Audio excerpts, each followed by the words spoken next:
In this sense, we are thrown or projected into a world. So that human life starts at the very beginning as a cast of the dice. Its contingency is rooted in the very fact of the inescapable facts of your individual birth and parentage, your individual time and history. We're born in the 20th century and not in some other. And what does Heidegger have to say about that? Well, we begin our existence as a task in this sense, as something we take upon ourselves, because, you see, existence is not a neutral fact when you're concerned with human existence. Existence is ongoing. It has to be. We are always involved, thus, in the task of, as it were, creating ourselves. Always from this contingent, moving factual into basis. an open future all the time. Right. Yes. The future is the predominant tense in Heidegger. Because he sees man as essentially a, so to speak, an ongoing creature. Yes. And as a matter of fact, his account of we construct the notion of clock time. We make watches and other chronometers because we're planning to use our time. So we're projecting ourselves into the future, and on that basis, we can calculate time. So again, the dimension of time that is most compelling for him is the future, in the sense that the present has meaning only insofar as it opens toward a possible future. You were saying just now that Heidegger, in his attempts to give an illuminating description of our actual everyday experience of life, is aware, you said, of the sudden holes in it, as it were. What were you thinking? I mean, were you thinking of death? Death, what were you yes, would be one case. Yeah, what would be others? Well, now, death, anxiety, he gives an analysis of conscience, but if we stop for a moment on death, I think that's because you asked me, how does this description give us something which we don't already know? It's rather interesting that the description of death he gives is something which rather turns over our usual notions, because our usual notions try very much to escape from the fact of death. Now, there's something very peculiar about death. We usually think of death as a fact in the world. We read about people dying, we read obituaries and so on. It happens to other people. To be sure, it'll happen to me, but not yet. So it's something out there in the world, as yet external to me. But the peculiar thing is, if I start to think of it as my death, now, my death will never be a fact in the world for me. I will never read my obituary, which is, I think, a very significant little fact. So it can never be a public event in the world for me. Well, as Wittgenstein says, death is not an experience in life because we don't live to experience death. It's not something we live through, and therefore not an experience we have. Yes, it's not, unless my death is as essentially mine is something which cannot be an event in the world for me, but it's a compelling possibility for me now. I mean, the meaning of death is that it is a present possibility. I may not be at any time. The meaning of death is that it's the possibility of not being, or it's, as he puts it, it's the possibility which cancels all my possibilities.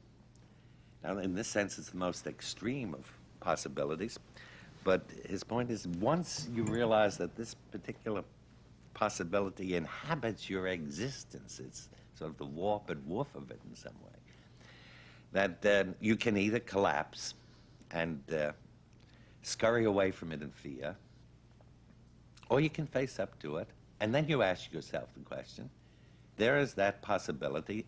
In the face of that possibility, what meaning does my life have? See, I think for Heidegger, he would agree with Tolstoy that the fundamental, or at least at this stage of Heidegger's thinking, he would agree with Tolstoy that the fundamental question that a philosopher, as well as every man, has to put is this: since there is death, what meaning does my life have? And that, I think, is where suddenly, if you think of death as this interior possibility, it takes on a new dimension from what it ordinarily carries. You see, when we refer to so-and-so died and so-and-so died and so on. I must say again, this is something that I find deeply congenial. Although I was trained in philosophy in an entirely different tradition from this, everything you're saying makes very much sense to me. Yeah. I've very strongly this feeling, and I suppose large numbers of people must have it, that our everyday life is at one and the same time sort of banal and over-familiar and platitudinous, and yet at the same time mysterious and extraordinary. I have that double feeling about life, and I certainly have very strongly the feeling that in the face of death one wants to seek some meaning in one's existence. Now, having reached this point, does Heidegger call in aid a traditional religious explanation of existence, or what does he do?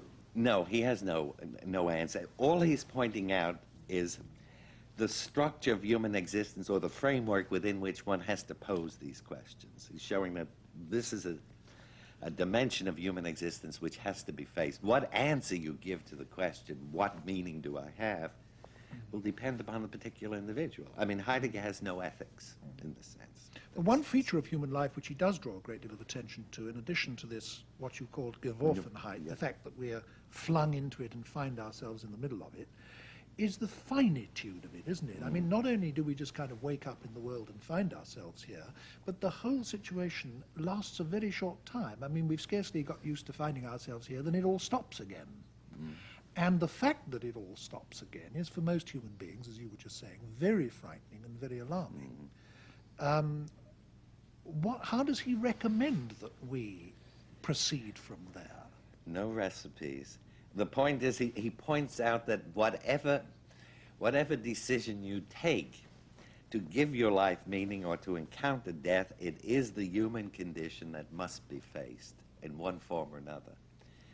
And perhaps, I mean, he doesn't say this, but there's a suggestion of Tolstoy and others that perhaps all philosophy is a response to this question of death. There was Socrates remarked that all philosophy is a meditation on death, which we might interpret liberally in this fashion, that man wouldn't philosophize if he didn't have to face the fact of death. If we were all Adam living eternally in the Garden of Eden, we just saunter along and ruminate about this or that, but not any serious philosophical issue. One thing that Heidegger and the existentialists face, which I think previous philosophers didn't face, is the fact that our knowledge of death induces anxiety. It's terrifying. We're frightened when we try to look in the eye the fact that we are going to die. And so anxiety in the face of our own finitude or mortality becomes one of the central themes of existentialist philosophy, doesn't it? And I think it's important to see that this places what I consider fundamentally a sound and healthy assessment on the fact of anxiety. Anxiety is sort of led a checkered career in modern culture. I mean, it became fashionable a few decades ago. I remember when Auden wrote his book, The Age of Anxiety. Well, it seemed to be the thing that was fashionable. It was the in thing. People went around cultivating their anxieties and so on, which is rather silly, because if we've followed our previous description of death, we realize that anxiety is there anyway. As a matter of fact, anxiety is simply our human existence in its contingency coming to the level of consciousness. It is the sheer contingency of human existence sort of vibrating there through us. On the other hand, you see the other modern attitude, which is partly the result of our being a technical society which commands certain instruments. We have a command of drugs or remedies of various kinds. We imagine that there should be some instrument or means by which we can simply press a button and get rid of our anxieties, that they're not something which have to be faced and lived through. And I think either extreme is rather unfortunate. It is simply part of the condition of being human. And in a certain sense, at one point, Heidegger says, well, there are all sorts of modes of anxiety, and in some forms it has the kind of peacefulness of a creative yearning. If we weren't anxious, we would never create anything.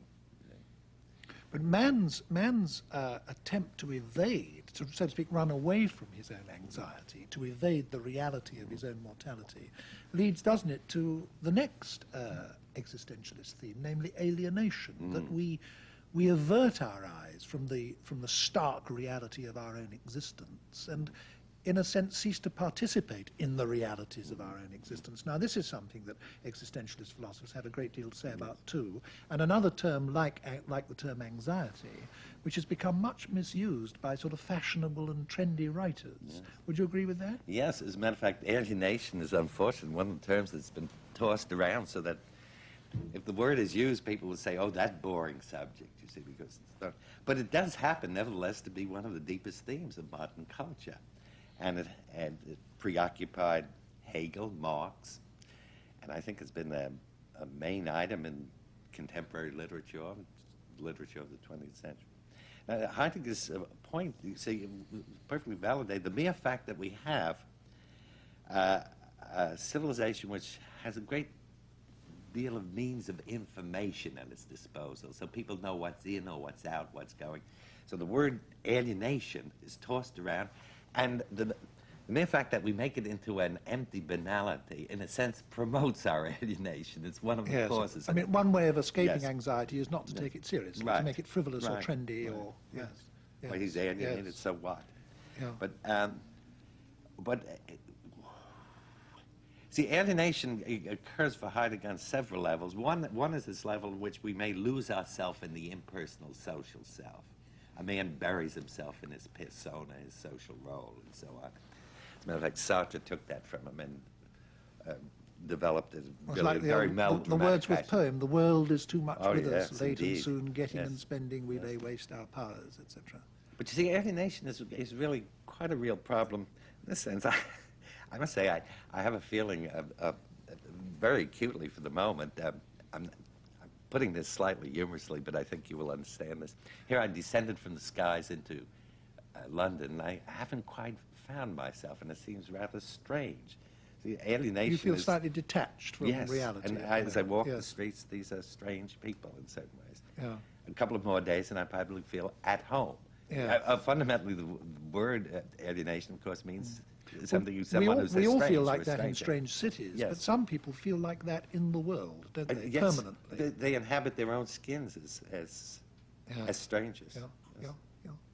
Now, I want to move on. We've been talking so far about the basic themes of being and time, and I think it will strike people listening to this discussion straight away that this is a book which deals with very fundamental themes which do exercise people at a very deep level. And even if there are no answers, I think the fact that it illuminates the questions, which it certainly does, or at least it certainly has for me, is in itself something of enormous value. But like so many other philosophers, having worked out a big philosophy young, he then moved on and in some sense away, didn't he, from his early concerns. For example, Being and Time is the first, or it's presented as being the first volume of what is to be a 2-volume work, but the second volume never came out. So all we ever have is this first half of a book. Why didn't he finish that initial program? And why did he then go on to do unexpected and unforeseen things? This is the subject of both discussion and speculation. It turns out from recent information I've had just a month or so ago in the United States that Heidegger has left the manuscript of the second part, which he himself... So it does exist and it will be published? I don't know. It'll be published as a kind of a nachlass of something he's left behind, but I don't think it was publishable. I myself tend to think that I know what he was going to say in that, and he said it in his book on Kant and a few essays since.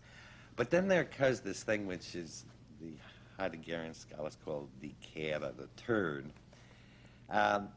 He felt in some sense that in Being and Time, he had riveted his attention too exclusively on man, and that this philosophy was a powerful form of humanism, but there was no systematic grasp of what the human being is rooted in. And of course, the world of nature, you mean, the material world, the cosmos. Yes, the cosmos. In a sense, yes. You see, in a sense, Heidegger, I would say, is a follower of Parmenides. You see, this Greek sage who had this electrifying idea of, you see, the all is one. For the first time in human history, the notion of the totality of being as one thing, you see, to which we have to relate ourselves in our thinking. And Heidegger's written about Parmenides, but now in this sense, he feels that precisely what has happened with modern culture is we've lost those cosmic roots in a way, that we've been detached from the sense of our connection with the whole or the all.